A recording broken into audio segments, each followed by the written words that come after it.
stāv priekšā rokas salicis un to lūkšanu. Būs. Man uztaisīja, es to pasūtīju. Jūs šito nofotografējāt, Jāni? 1889. gadā uzcelts. Un šī nama rašanās ir saistīta ar jūsu vecstāvu laikiem. Kas par to jums ir zināms? Viņam bija 18 gadi, kad viņš palika saimnieks, tēvs nomira. Un šeit ir bijusi Rija tajā vietā, kur tagad ir tas sajiešanas nams.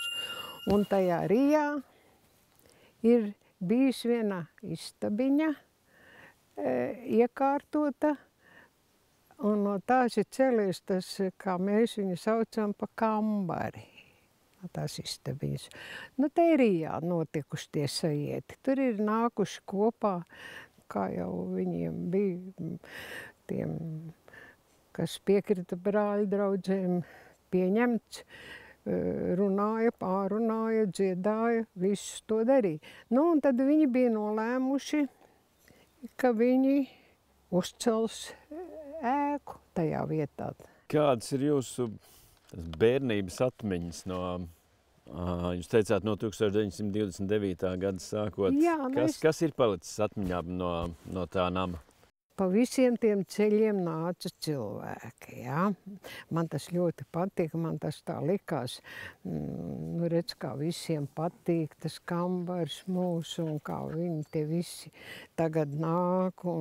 Man tādas ārkārtīgi mīļas atmiņas ir no bērndienām, jā. Un man patika tā dziedāšana, kas tur bija. Man patika tā dziedāšana.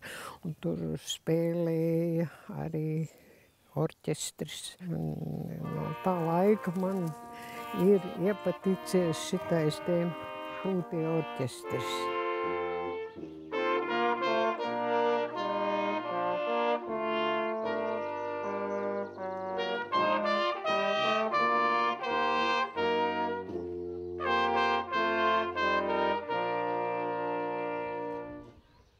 Es jums toreiz stāstīju tādu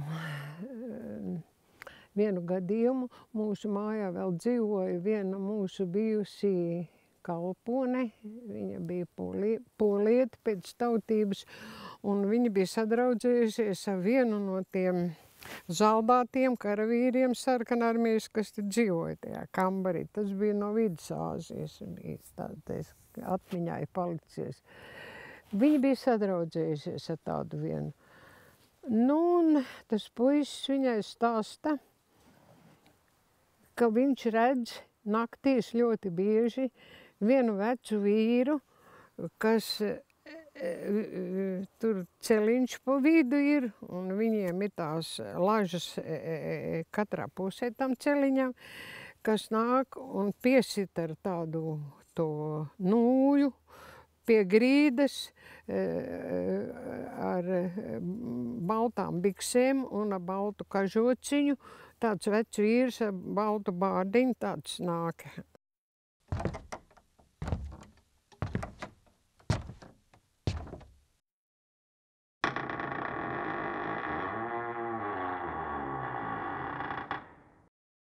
Viņš nekad nevarēja būt redzējis manu veco tēvu, jo viņš jau sen bija miris jau.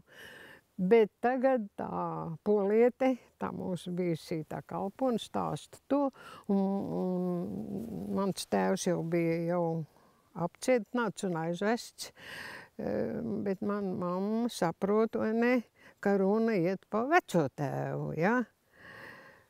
Un kas ar to zaldātu notiek, viņam ar nerviem sajiet, kā saka, nevisai, ja?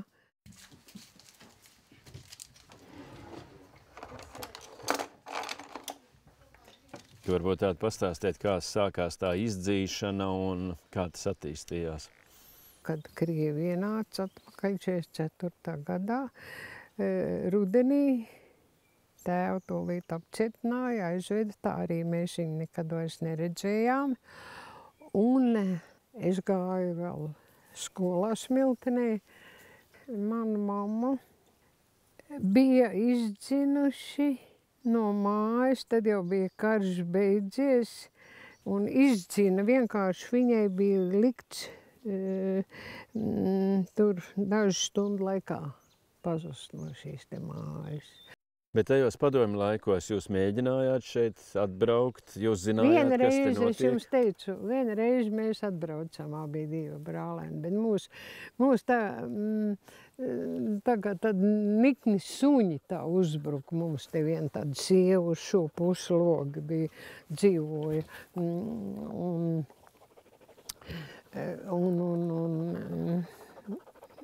teica, lai mēs vācoties projām no šejienes stāšot viņas māja un viņas zeme tā esot, lai mēs te savu kāju vairāk neceļot, jā.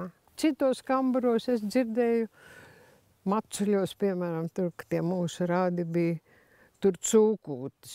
Viņi mīlēja cūkūtis iekārtot tajos sajiešana namos, jā. Nu, Vecpiebalgā bija kroks tur cepļa sajiešanā, jā. Nu, šeit tādi kaušļi bija, jā.